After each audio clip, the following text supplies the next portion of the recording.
this time we'll take a look at something I was surprised to have found in Toys R Us. We're taking a look at the Toys R Us exclusive Masterpiece Thundercracker.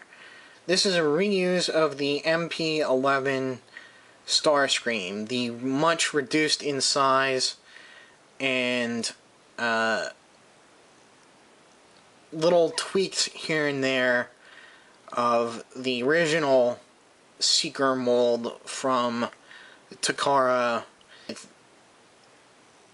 This is done in a more, I guess, cartoon accurate color, and they do take a little bit more license with some of the colorations and decals that I like.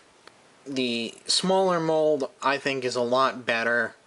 Now, the Hasbro mold, of course, it does cut some corners by eliminating a lot of the, well, in fact, pretty much all of the die-cast parts and replacing them with plastic parts. That's the one thing that is a knock against the Hasbro versions of these figures. First, I'm going to go through the features and looks of the plane, as you can see here, the plane mode, and then I'll transform it. Won't be on camera, but I'll take a look at the robot side and show you that thing. So, first of all, you can see that it comes with this base here, where you can display it either sideways or forwards by simply moving that, and you can also display it in a display that in robot mode by flipping the stand like that. And there's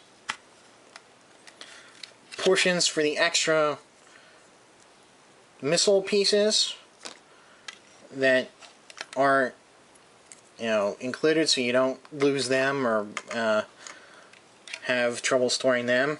You can see, of course, the name Thundercracker, which is one word, but it looks like they've given it a space there that they don't need for some reason. And there's a very nice Decepticon symbol in this metallic purple paint. And you have this very tacky molded base to display him on. So that's pretty nice. So the plane here, very nice.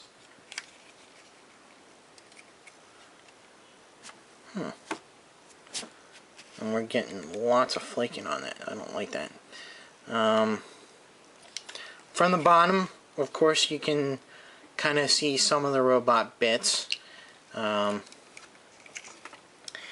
can see he's got the null rays, which can be traded out for the missile parts there.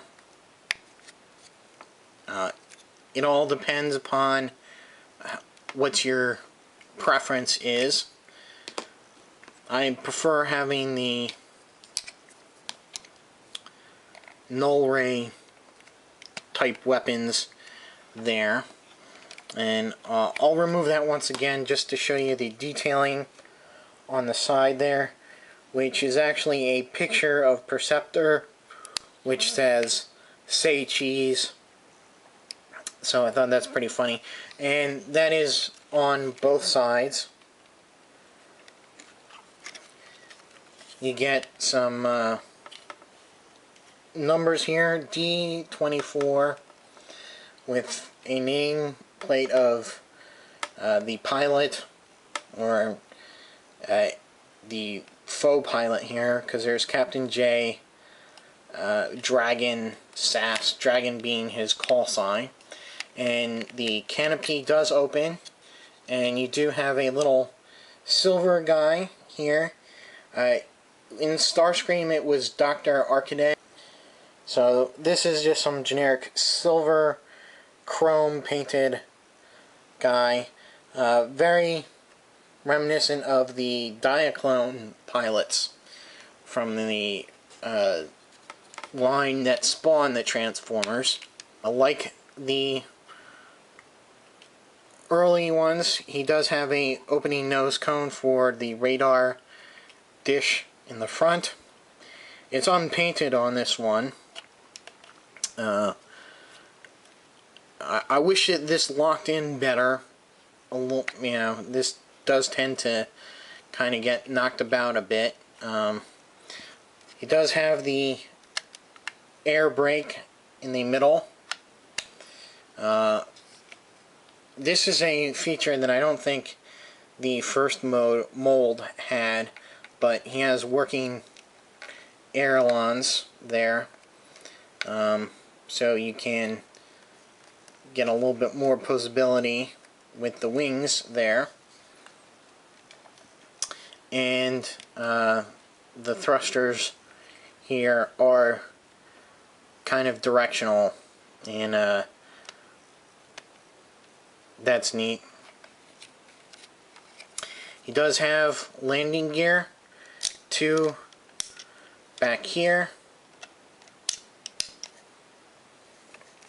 and 1 in the front here, 1 in the front here. You flip that down and reach in,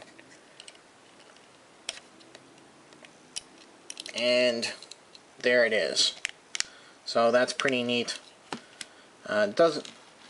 Rolls pretty well.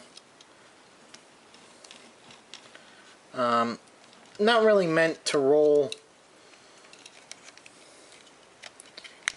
for any length of time or, you know, matter, but that's neat. Also forget the detailing on the back here. Of course, it's got, you can read the sonic boom, and it's got a picture of what looks like a seeker holding a larger version of a sound wave up there, and like a beatbox. And so that's just, overall, it's a very neat looking jet. There would be more heft with the metallic parts in it, which I believe would be these front pieces, the feet and the thrusters, and maybe the pelvic region there. So I'll come back after I've transformed Thundercracker to robot mode, and we'll resume this. So here he is in robot form, and he's very articulated, as most Masterpiece Primes, but he is a little bit fussy. Now they removed some of the changes that from what I can tell, that they made to the figure is that these long pieces used to be part of the hip, or used to be attached to the hip here, and they've moved that onto here to free up some of the articulation in the legs. And they've redone the arm cannon pieces here, so you can get a little bit more articulation and just a better, more screen accurate look to them. They've kept some of the other features that were present on the older mold as well. You can see that he has the little turbines here, will flip up to reveal missiles on both sides. they did not keep the face switching gimmick that Starscream has, even though they do list that among the features here. If it has, I have not been able to get that out, so you can see that previously, even on the newer Starscream, you could flip out and exchange the smiling or neutral face for a grimacing face there. But you can see, let's see, some of the articulation here. The main problem that I have with this is the shoulders here. The shoulders here, as soon as you move them from the arm, the pieces here that hold the figure together, well, you can see start to lift and come apart, and so you really have to put everything back into position. If you want to pose him, you're going to have to hold him like this to get arm movement, and you hear that nice tight ratcheting joint there at the shoulder. He can go out and in. You rotate at the bicep there. There's a double bend at the elbow. His wrists rotate. He's got articulation with the thumb there on a ball joint. The fingers here, you got the index finger has 2 joints, and the rest of the fingers are jointed together with 2 joints, and that's on both hands. So you do get a lot of posability with the hands there.